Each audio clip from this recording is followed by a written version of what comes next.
what must be true for us to be mature as an industry? What must be true for us to have the foundational pieces in place that we can look not only at our customers, not only at marketing, not only at advertising, but at corporate counsel, at the board, and to say we have the structures, the strictures, the requirements, the guidelines, the legal reviews, and the technology standards. We have those in place for this to work in a level playing field so that we can benefit and others can benefit. That's the sign of a mature industry. What does it take to be mature? What does it take for us to grow up properly so we can be respectful of each other and the overall industry can grow in use, in revenue, in innovation, in ecosystem, in all the things that we can envision? Can we put in place that which will allow it to grow? Welcome to the Sound in Marketing Podcast. This episode picks up in part 2 of my conversation with Jon Stine of the Open Voice Network, where he broaches the question, can we make voice worthy of a user's trust? How can we set in place guidelines and structures across the voice and sound ecosystem that will welcome customers and traffic and usages? I've seen a lot of what it seems like to me, companies kind of siloing themselves in how they do conversational AI, how they do voice first. Like, I feel like they have their own standards and guidelines, and they're not necessarily, there's not a general standards and guidelines. That's been my impression. I feel like there's more work that's being done, but how do you feel about that? Do you feel like everybody's kind of coming up with their own thing, or is it more of a community event? It's a bit of both, but into a very good question and on a critical topic, I'd say this. The reason that so many are coming up with their own is because there hasn't been, let's say, a central or a neutral or a nonprofit approach, one that doesn't have, an approach that doesn't have an inherent bias toward the success of a company or an organization. Mm-hmm. And, it's not that everyone would adopt a neutral nonprofit approach, but it's neutral. And it's been developed from multiple perspectives. And it's been tested and vetted. Those are the kind of things the Open Voice Network does. And in the absence of that, it's a void. Everyone's going to try and fill it. But I can tell you on that critical topic of ethical use of voice, and we all, marketers, you all know the various, 7, 8, 10 layers of voice data meaning and analysis, biometric, biomarker, location, what you say, how you say it, et cetera, et cetera, et cetera. This is a trust issue. This is a lawsuit waiting to happen issue from corporate legal. This is interesting. This voice thing could be very interesting, but unless we have this figured out, we're not going to touch it. This is very interesting, but all I see right now is if we take a slip with the data, we're going to have nothing but lawsuits. Don't do it. So there are a number of things that we have to, as a broader community, is coming together with some central, neutral, non-self-interested guidelines on privacy and security so we can have those kind of conversations. And without that, everyone's going to have to do it just to fill the void. And it makes me think of, because voice is growing very quickly. And like you were saying, it's in the very nascent stage. It's very new. This is the time to establish these things. Because I think of a large corporation that grew like gangbusters and had many lawsuits recently, where their ethical guidelines and morals that they followed were just based off of 3 or 4 guys, interpretation of it. And then it grew and it grew and it grew, and it never actually got established. It was more off of a gut reaction, and like the ethical implications, the line items grew and grew, but it was still based off of this, core group. And then they got into a lot of trouble and billions of dollars in lawsuits and billions of dollars of departments that were formulated had to close because they had to start all over again. Why would you want to do that? Why wouldn't you want to fix things before it gets to that and lose a ton of money? I just think that there's so much value in establishing things now.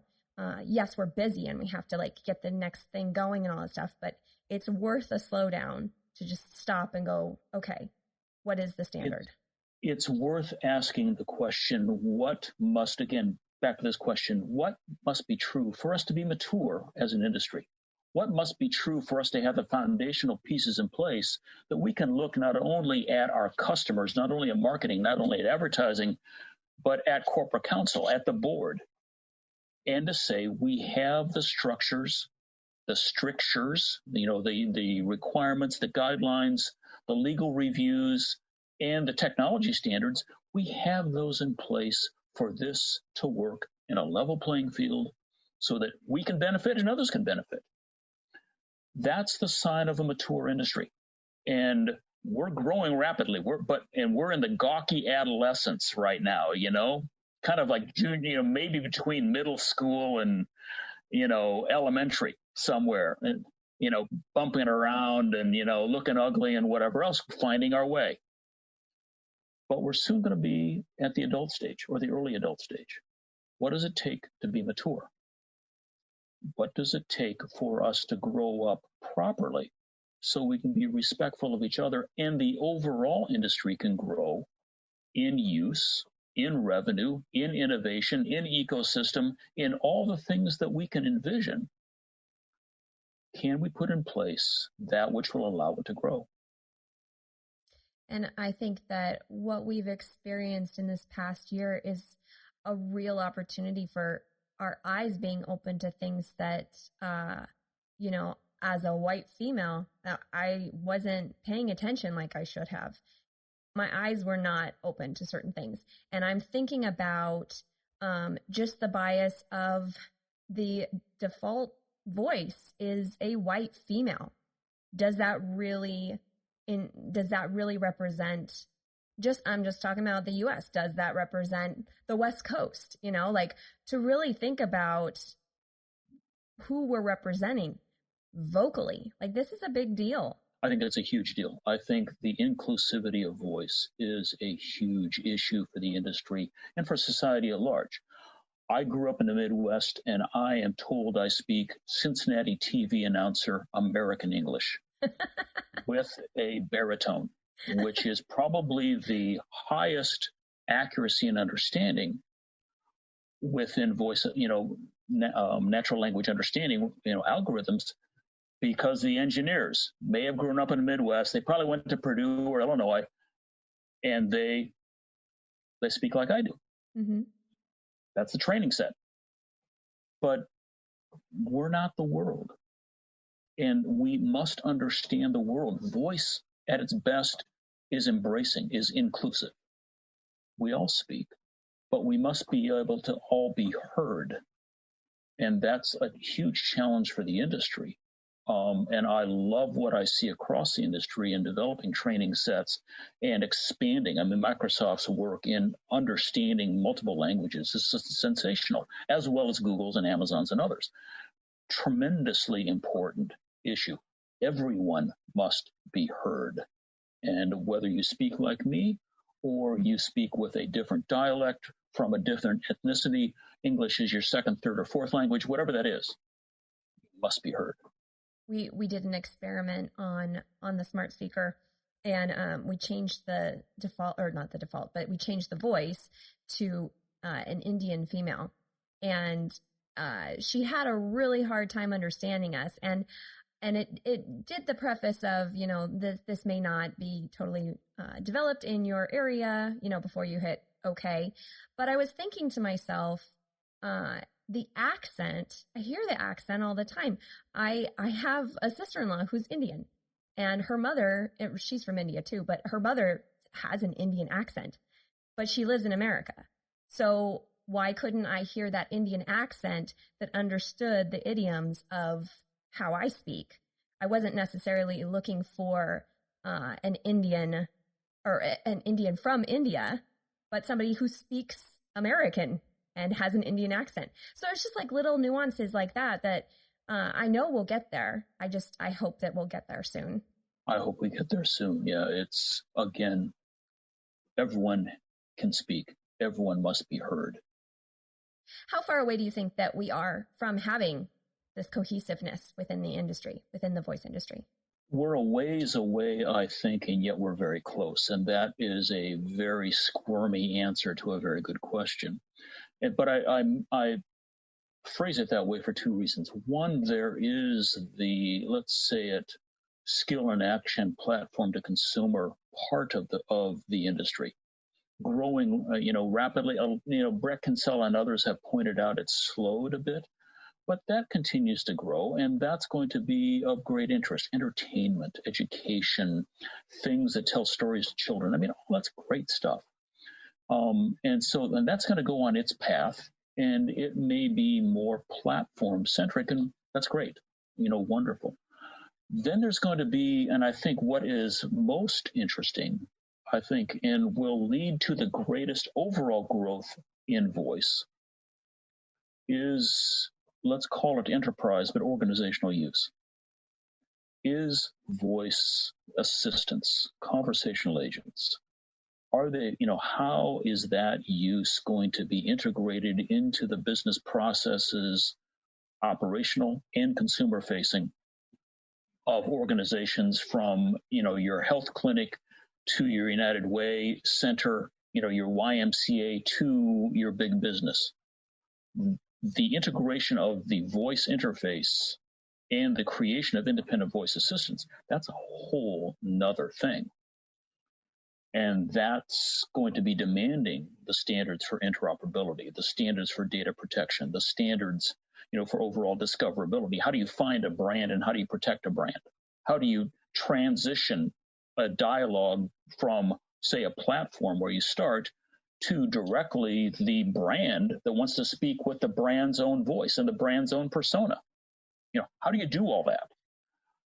That's where, and so getting to that level, that's going to be the next big jump, is